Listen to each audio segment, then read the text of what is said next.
Hello guys, welcome back to our channel. This is Sanjay from the Tins channel. So ബ്ലാസ്റ്റിന്റെ trailer release ആയിട്ടുണ്ട്. നടൻ നമ്മുടെ പഴയ അർജുൻ ഉപ്പക്കരുപാട് അന്ത സോങ്ങിലെ അർജുൻ. ഓക്കെ, മുതൽ വന്നില്ല അർജുൻ.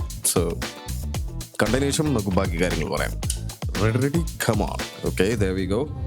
எங்கேயாவது தப்பு நடக்கிறது நீ பார்த்து Okay. பாதிக்கப்பட்ட இடத்துல நமக்கு தெரிஞ்சவங்களா தான் இருக்கணுங்கிற அவசியம் இல்லை. നടി ഇപ്പോൾ പുള്ളിക്കാരി ഒരുപാട് സിനിമയിൽ വരുന്നുണ്ട് കേട്ടോ. ഇതിൽ ഈ നടി ഇതിനകത്ത് ഒരുപാട് സിനിമയിൽ ഇപ്പോൾ വരുന്നുണ്ട്. തമിഴിലാണെന്നേ ഉള്ളൂ, പക്ഷേ നാടറൊക്കെ ആണല്ലോ. யாருக்கு என்ன நடந்தாலும் தட்டி கேட்கணும். ഓക്കെ, ഓയ് ഇതാരാണ്? പ്രീതി. Okay okay okay. ரொம்ப முக்கியமான ஒரு டீலுக்காக இந்த பணம் போகுது. இந்த வேலையை முடிக்க முன்ன விட பெட்டரான ஆள் ന്യൂ ഫേസ് ആണെന്ന് തോന്നുന്നു. ஓகே வந்திருக்கானா something big is going to happen. Sir எல்லா செக் போஸ்டும் பிளாக் பண்ணிடுச்சு சார். அவனால கண்டிப்பா சென்னை விட்டு வெளியில எங்கேயும் போயிருக்கவே முடியாது சார். ഓക്കെ, அங்கே இருந்த பொண்ணு எல்லாத்தையும் டீட்டெயிலாக சொன்னா ரிஸ்க் எடுக்க வேணாம். அந்த பொண்ணை பொண்ணை முடிச்சிருங்க. പൊണ്ണ മുടിച്ചിടാൻ. நல்லா விசாரிச்சனா அவ அப்பா அவ அம்மா அவங்க அப்பா ஒரு சாதாரண ஹெட் மாஸ்டர். ഇതെന്തോ കൈതി സിനിമയാ? കൈതി അല്ലല്ലോ, കത്തിയ. ഓ, കഥയൊക്കെ പൊന്നി തന്നെ. அவங்க அம்மா வீட்ல இருந்தே வேலை செய்யற ஒரு டெய்லர். ഇത് அந்த பொண்ணு அப்பா அம்மாவோட வீட்டுலனா இருக்கா. சப்பா ஃபேமிலினா அது. ഫാമിലി എന്തൊരു ഡയലോഗ്.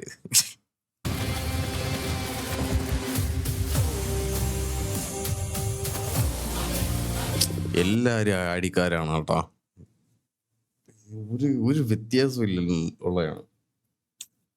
സ്റ്റോറി വൈസ് ആണെങ്കിൽ എല്ലാത്തിലും ഒരു ഇത് തന്നെ. കൈതിയിൽ അതേ ഇത് തന്നെ. എന്താണ് എന്താ, ഞാൻ ജോസഫ് കുരുവിള മറ്റേ മറിച്ച് എന്ന് പറഞ്ഞിട്ട് അവൻ വരുമ്പോൾ അവൻ മറ്റേ ആളാവുന്ന പോലെ പ്രഡിക്റ്റബിൾ ആണ്. ഭയങ്കര ക്ലീഷ ആയിട്ട് പോകുന്ന പരിപാടിയാണ്. ട്രെയിലർ കാണുമ്പോൾ തന്നെ നമുക്കറിയാം.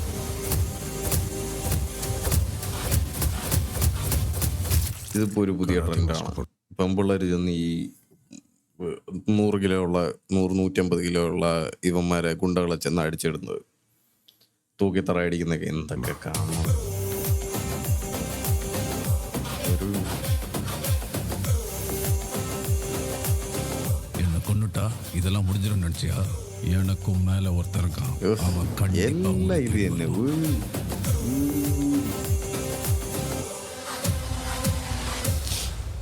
Trailer vice it's okay. പക്ഷെ എനിക്ക് ഇതിനകത്ത് ഞാൻ കഴിഞ്ഞ 1-2 ട്രെയിലറിലായിട്ട് ഞാനിത് പറയുന്നുണ്ട്. Same thing again and again. Like എല്ലാ ഇപ്പൊ തമിഴ് മൂവീസ് ഇറങ്ങുന്ന എല്ലാത്തിലും ഇങ്ങനത്തെ ഈ ഒരു റേഞ്ച് മൂവീസ് ഇറങ്ങുന്ന എല്ലാത്തിലും they think that ഈ ഒരു കാര്യം എന്ന് പറഞ്ഞാൽ ഒന്ന് ഭയങ്കര ക്ലീഷേ പരിപാടിയായിട്ട് തോന്നുന്നുണ്ട്. അതായത് ഇപ്പോൾ ഒരു സിനിമ ഇറങ്ങി അത് ഭയങ്കര ഇതായിട്ട് നിൽക്കുന്നുണ്ടെങ്കിൽ അതേ മാപ്പ് പിടിച്ച് തന്നെ അവർ പോയിക്കൊണ്ടിരിക്കുന്നത്. അതിന് വ്യത്യാസമൊന്നും വരുന്നതായിട്ട് തോന്നുന്നില്ല. കാരണം അതൊരു സാധാരണ വാദ്യാരിയാർ ഇവിടെ അവൻ തിരിഞ്ഞിരിക്കുമ്പോഴത്തേക്ക് അവൻ മറ്റേ പഴയ കാലത്ത് ഒരു ഗുണ്ട. ഇത് എന്ന് മുതൽ തുടങ്ങിയാണ്. ഇതന്ന് നമ്മുടെ ഭാഷ ടൈം മുതൽ അത് തുടങ്ങിയതാണ്. ഭാഷ ഭാഷ ഈ അന്ന് മുതൽ ഇത് കേൾക്കാൻ തുടങ്ങി. പിന്നെ കത്തി വന്നപ്പോഴത്തേക്ക് അതിനകത്ത് കുറച്ച് മാസമായിട്ട് അത് ഒബ്വിയസ്ലി വിജയ് എന്ന് പറഞ്ഞ ഒരു ഫിഗർ അത് ചെയ്യുമ്പോഴത്തേക്ക് ഡെഫിനറ്റ്ലി അത് അക്സെപ്റ്റഡ് ആവും. പിന്നെ അത് കഴിഞ്ഞിട്ട് ഇതാ വീണ്ടും ഇവിടെയും ഇതേ കോൺസെപ്റ്റ് തന്നെ. ഇതിനകത്ത് കുടുംബക്കാർ മൊത്തം ഒരു ഫാമിലീസ് ഇത്, എന്നിട്ട് കുടുംബക്കാർ മൊത്തം അടി. ഇതിൽ അടിക്കാര് ഭാര്യയോടെ മറ്റേ ഇതെടുത്ത് കുത്തുന്നു. അവിടെ അവര് കരോട്ട കാണിക്കുന്നു. അവിടെ അടുത്ത ആ പെണ്ണും ഇറങ്ങിന്ന് കരോട്ട കാണിക്കുന്നു. ഇതൊക്കെ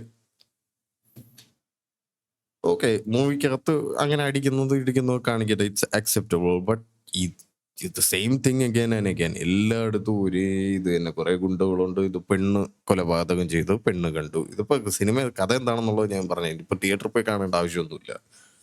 ഒരു എന്താ സാധാരണക്കാരായിട്ട് അഭിനയിക്കുന്ന ഒരാൾ ഈ പെണ്ണെന്തോ മർഡറോ കാര്യങ്ങളോ എന്തെങ്കിലും കണ്ടു കാണും. അവിടെ ആ പെണ്ണിനെ മുടിച്ചിടാൻ പറഞ്ഞു. അവിടെ മുടിക്കാൻ വേണ്ടി ഇവന്മാർ ചെന്നപ്പോഴത്തേക്കും ഇവനല്ല മറ്റേവനാണെന്ന് അത് തിരിച്ചറിയുന്നു. മറ്റേ നമ്മുടെ അജിത്ത് വരുന്ന പോലെ ഇങ്ങനെ സൈഡിൽ കൂടെ ഒക്കെ ഇങ്ങനെ ഇത് വരുന്ന ഒരു സീനോ എന്തെങ്കിലും തേങ്ങാക്കൊല കാണും ഇതിനകത്ത്. ഇത് തന്നെ അല്ലാതെ ഇതിനകത്ത് എന്താ പുതിയ ഒരു എന്താ ഒരു പുതിയ ടൈപ്പിലുള്ള ഒരു രീതിയിലുള്ള സ്റ്റോറിയോ അല്ലെങ്കിൽ ഒരു ഓക്കെ ഗാങ്സ്റ്റർ ആയിക്കോട്ടെ, പക്ഷെ ഈ ഒരു മോഡലിൽ മാത്രമേ ഗാങ്സ്റ്റേഴ്സും പിന്നെ ഇങ്ങനെയുള്ള കാര്യങ്ങളൊക്കെ വർക്ക് ചെയ്യുള്ളൂ. ഇതിപ്പോൾ എത്ര സിനിമയായിട്ട് ഇങ്ങനെ തന്നെ കണ്ടുകൊണ്ടിരിക്കുകയാണ്.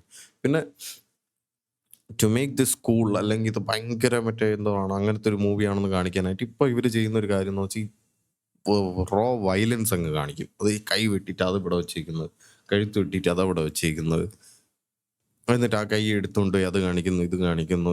That doesn't make the movie good. അങ്ങനെ ചെയ്തു കഴിഞ്ഞാൽ ഓക്കെ, അങ്ങനത്തെയൊക്കെ ഭയങ്കര എക്സ്ട്രീം വയലൻസ് ഒക്കെ ഉള്ള മൂവീസോ കാര്യങ്ങളോ 1-2 സീൻസൊക്കെ എടുത്തിട്ട് കഴിഞ്ഞാൽ കുഴപ്പമില്ല. ദുരന്തറിനകത്ത് തന്നെ 1-2 സീൻസ് ഡെഫിനറ്റ്ലി ആ ഒരു മൂവി അത്രയും ആ സ്കെയിലിൽ അങ്ങനെ നിൽക്കുന്നത് കൊണ്ട് ആ സീൻസ് കയറിപ്പോയി. പക്ഷെ ചില മൂവീസ് എന്ന് പറഞ്ഞാൽ ഈ കഥയൊന്നും കാണില്ല, പക്ഷെ ഈ പരിപാടികളെല്ലാം ഇങ്ങനെ കുത്തിക്കയറ്റി വെച്ചിട്ടുണ്ട്. ആൻഡ് അത് മതി എന്നുള്ളൊരു വ്യൂവേഴ്സിന് അത് മതി എന്നുള്ളൊരു ഇതാണ്. And I'm not satisfied with these kind of movies coming from എന്താണെന്ന് എനിക്കറിയില്ല. ഇത് തന്നെ ഇതേ സെയിം കാര്യമാണ് ഇപ്പോൾ ഞാൻ ഇതിനു മുമ്പ് കണ്ട ട്രെയിലർ. ആ ട്രെയിലറിൻ്റെ DC എന്ന് പറഞ്ഞിട്ട് ലോകേഷ് കനകരാജിൻ്റെ സെയിം ഇതേപോലെ കൈ വെട്ടി വെച്ചിട്ടുണ്ട്. ഇതുപോലെ ഒരു ഓൺ ദ റൺ ഒരു ഒരു പയ്യനും ഒരു പെണ്ണും കൂടെ എന്തെങ്കിലും കൊലപാതകം ചെയ്യുകയോ എന്തെങ്കിലും കാര്യങ്ങളൊക്കെ ചെയ്തിട്ട് on the run Kites cinema മുതൽ കാണുന്നതാണ് ആ പരിപാടി. അതിനിടയിൽ പോലീസ് വരെ ചേസ് ചെയ്യുന്നു, ഗുണ്ട വരെ ചേസ് ചെയ്യുന്നു. Nothing different. എല്ലാവർക്കും സ്റ്റോറി എല്ലാം സെയിം തന്നെ. കാലങ്ങളായിട്ട് ഇത് തന്നെയാണ് കണ്ടുകൊണ്ടിരിക്കുന്നത്. എനിവേസ് എന്തായാലും കൂടുതലായിട്ടൊന്നും പറയുന്നില്ല. വളരെ ന്യൂ ആയിട്ടോ അങ്ങനെ ഭയങ്കര ഇതായിട്ടുള്ള പരിപാടിയൊന്നും അല്ല. എല്ലാം the same thing again and again. So അതുപോലത്തെ അതേ പരിപാടികൾ തന്നെ. പഴയ വീഞ്ഞ് പുതിയ കുപ്പിയിലാക്കി തരുന്നേ ഉള്ളൂ, വേറെ വ്യത്യാസമൊന്നുമില്ല.